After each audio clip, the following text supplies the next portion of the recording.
superbe à découvrir. Il y a des gens étonnants ici, il y a des magiciens. Il y a 5 ans, nous vous avions présenté Nomesba, orthopédiste ici à Tambacounda, dans son camion mobile. Nomes parcourt la brousse pour venir aider ceux qui n'ont rien, et notamment ceux qui sont atteints par la polio, en les appareillant. Ce reportage avait ému pas mal de gens en France, des associations se sont créées, comme La Vie en Marche par exemple, et Marie-Christelle Maury, il y a quelques semaines, est retournée ici à Tambacounda pour retrouver Nomesba, qui a toujours la même passion, mais est-ce que la situation a réellement changé?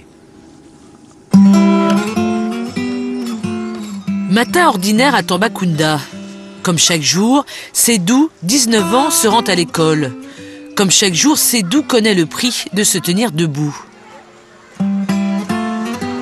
Caché dans un coin du lycée, un homme regarde, non sans fierté, l'adolescent marcher.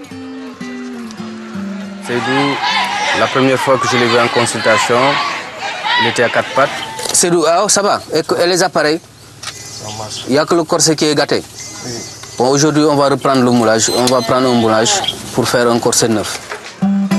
Il y a 5 ans, notre équipe de tournage avait rencontré Nomesba, orthopédiste.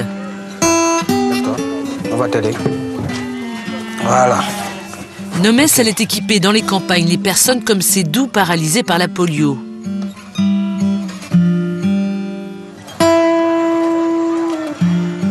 Cinq années sont passées et Sédou se déplace sur ses 2 jambes, presque comme les autres adolescents. Je peux vivre comme les autres garçons parce que je peux aller là où je veux et causer les lieux où je veux, quoi. Nomesba ne s'arrête pas là. Des milliers de kilomètres parcourus à bord de son atelier mobile, le même qu'il y a 5 ans. Nomesba poursuit son chemin pour que les paralysés puissent un jour marcher. Je sers mon pays et je sers les populations. C'est ça, surtout ma fierté. Ce jour-là, Baboudi, 16 ans, amputé à cause de la gangrène. Aruna, 13 ans, atteint de la polio. Ou encore, le vieux Kekasta, attend Nomesba sur le bord de la route. Ses jours de consultation.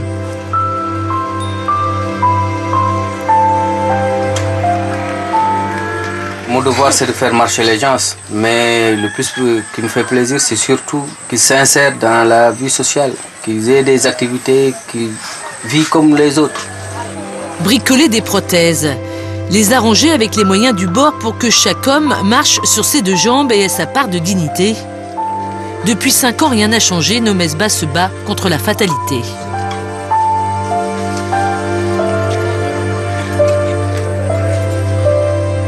Fin de la consultation sur le bord de la route, Nomesba part visiter une vieille connaissance. Kokoban Sidibé a 26 ans.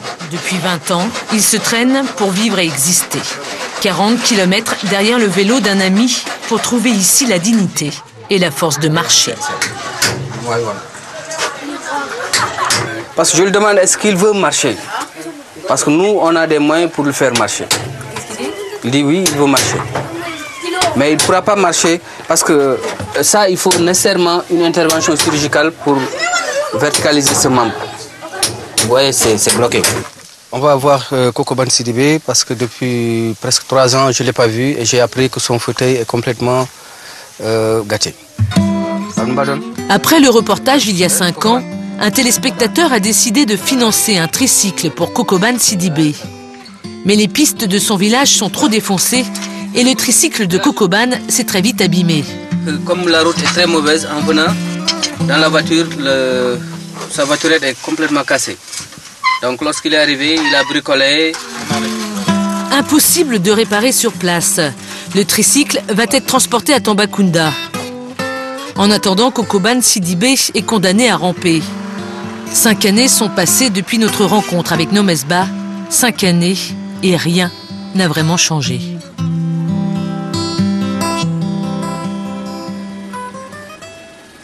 Et si tout de même, Marie-Christelle, je vous l'ai dit, il y a une mobilisation en France autour d'Alain Millon notamment, l'association La Vie en Marche qui récolte des dons justement et qui les transmet directement à Nomesba. C'est l'espoir bien sûr, l'espoir et le système D, la débrouillardise bien sûr en Afrique omniprésente, ainsi sur le tarmac ici, tout près au bivouac, on s'organise.